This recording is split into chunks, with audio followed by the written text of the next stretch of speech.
வணக்கம். தமிழ் கடவுள் முருகனுக்கு 6 படை வீடுகள் இருக்குன்னு நம்ம எல்லாருக்கும் தெரியும். ஆனா அந்த 6 வீடுகளும் நிஜமாவே கோயில்ல இல்ல, நம்ம உடம்புக்குள்ளேயே இருக்குன்னு சொன்னா நம்புவீங்களா?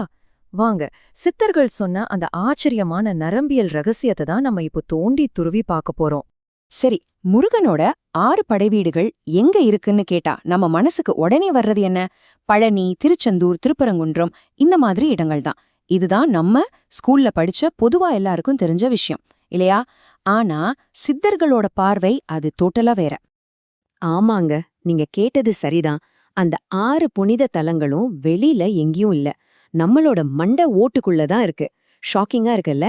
இதுதான் இந்த முழு விஷயத்தோட மையப்புள்ளி. நம்மளோட பார்வையை இத மொத்தமா மாத்தப் போகுது. சரி, நம்ம மண்டை ஓட்டுக்குள்ள இருக்குன்னு சொல்லியாச்சு. ஆனா அது எங்க இருக்கு? எப்படி இருக்கு? சித்தர்கள் இந்த ஆன்மீக மையங்களை நம்ம மூளையில இருக்கிற ஒரு முக்கியமான இடத்தோட, அதாங்க நம்மளோட தலைமைச் செயலகத்தோட தொடர்பு படுத்துறாங்க. வாங்க அந்த ரகசியத்தை கொஞ்சம் விரிவா பார்க்கலாம். அதாவது, நம்ம உடம்புல இருக்கிற உயிர் சக்தி சுழுமுனை நாடி வழியா மேல வந்து நேரா மூளையில இருக்கிற ஒரு சின்ன ஆனா ரொம்ப சக்தி வாய்ந்த ஒரு இடத்துக்கு போகுது. அதுதான் பிட்யூட்டரி சுரப்பி. பார்க்க ஒரு பட்டாணி சைஸ்ல தான் இருக்கும். ஆனா இதுதான் நம்ம உடம்போட மாஸ்டர் கிளாண்ட். நம்ம உடம்புல இருக்கிற எல்லா உறுப்புகளையும் கண்ட்ரோல் பண்ற தலைமைச் செயலகம் இதுதான். இந்த பிட்யூட்டரி சுரப்பியை தான் சித்தர்கள் முருகன்னு சொல்றாங்க. ஆச்சரியமா இருக்குல்ல? நாம சும்மாவா முருகன் ஆறுமுகன்னு சொல்றோம். அதுக்கு பின்னால் ஒரு பெரிய சயின்ஸ் இருக்கு. எப்படி முருகனுக்கு 6 முகங்களோ அதே மாதிரி இந்த பிட்யூட்டரி சுரப்பிக்குள்ளேயும் 6 தனித்தனி பகுதிகள், 6 சக்தி மையங்கள் இருக்கு. ஒவ்வொன்றுக்கும் ஒரு ஸ்பெஷல் பவர் இருக்கு. இப்போ இந்த டேபிள பாருங்க. இது மொத்த சிஸ்டத்தையும் நமக்கு அப்படியே சுருக்கமா காட்டுது. பாருங்க, பிட்யூட்டரியோட 6 உள்மண்டலங்கள் சனி, சந்திரன், செவ்வாய்னு போகுது. ஒவ்வொன்றும் ஒரு கிரகத்தோட, ஒரு உலோகத்தோட, ஒரு முக்கியமான தத்துவத்தோட தொடர்பு படுத்தப்பட்டிருக்கு. உதாரணத்துக்கு, சனிங்கிறது ஒழுக்கத்தையும், சந்திரன் நம்மளோட இமோஷன்ஸையும் கண்ட்ரோல் பண்ணுது. இந்த ஃப்ரேம் ஒர்க்கை மட்டும் மனசுல வச்சுக்கோங்க. நாம இப்போ ஒவ்வொன்னா டீட்டெயிலா பார்க்க போறோம். சரி, முகம், அதாவது சனி சுரபி. இதோட வேலை என்னன்னா ஒழுக்கம், டிசிப்ளின். ஒரு மனுஷனோட உடம்புக்கு என்ன எல்லை, அவனோட எலும்புகளோட வலிமை, உடம்புலேருந்து கழிவுகளை சரியா வெளியேத்துறது, இது எல்லாத்தையும் தீர்மானிக்கிறது இந்த சுரபிதான். ஒருவேளை இது சரியா வேலை செய்யலன்னா அந்த ஆள் சோம்பேறியா, எந்த ஒரு கட்டுப்பாடும் இல்லாதவனா மாறிடுவான். அடுத்து 2வது முகம். இது சந்திர சுரபி. இதோட தத்துவம் உணர்ச்சிகள், அதாவது இமோஷன்ஸ். உங்களுக்கு தெரியுமா, பௌர்ணமி அமாவாசை அப்போ கடல்ல அலைகள் எப்படி ஏறி இறங்குதோ அதே மாதிரி இந்த சுரப்பியோட இயக்கத்தால நம்ம மனநிலையும் மாறும். திடீர்னு கோபம் வர்றது, திடீர்னு சோகம் மாறுறது, இந்த மூட் ஸ்விங்ஸ் எல்லாத்துக்கும் காரணம் இதுதான். நம்மளோட மன உணர்ச்சிகளை இதுதான் கண்ட்ரோல் பண்ணுது. 3வதா வர்றது செவ்வாய் சுரபி.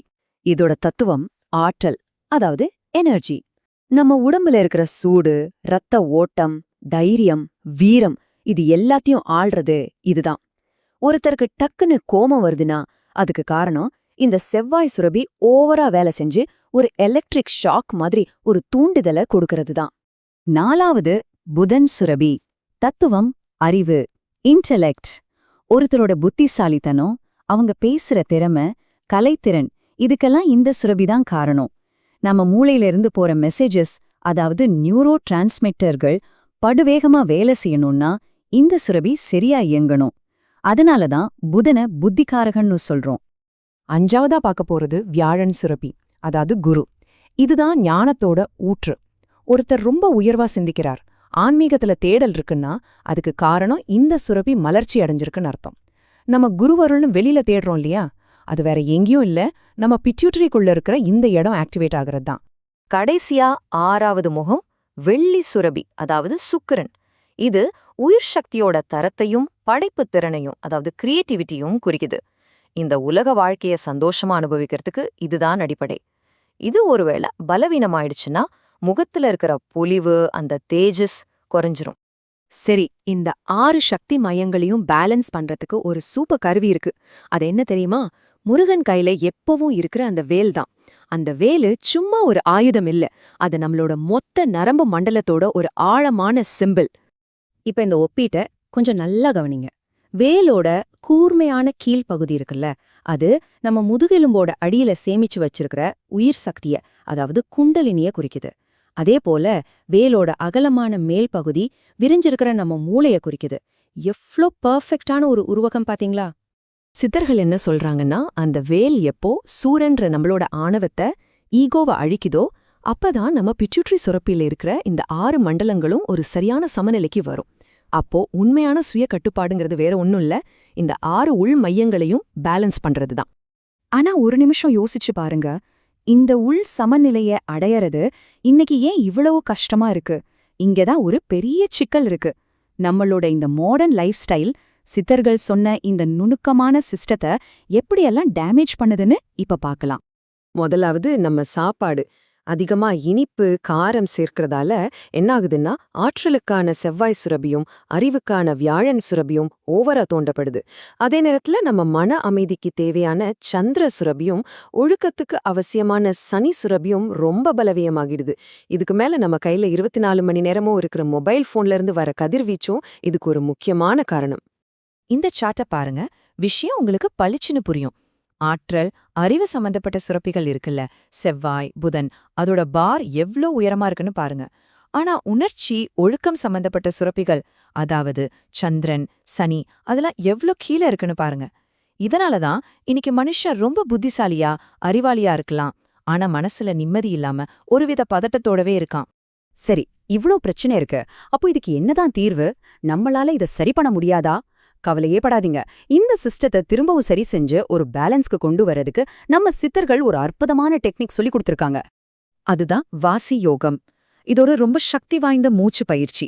இதோட முக்கியமான நோக்கம் என்னன்னா, நம்மளோட மூச்சு காத்து வெளியில சிதறி போகுது இல்லையா, அதை ஒத்தப்படுத்தி சுழுமுனைங்கிற மைய நாடியில ஓட வைக்கிறது. அப்படி செய்யும்போது அந்த உயிர் சக்தி மேல ஏறி நேரா பிட்யூட்டரிக்கு போய் அங்க இருக்கிற அந்த 6 சுரப்பிகளையும் பாலிஷ் பண்ணி ரீசார்ஜ் பண்ணி சமநிலைப்படுத்துது.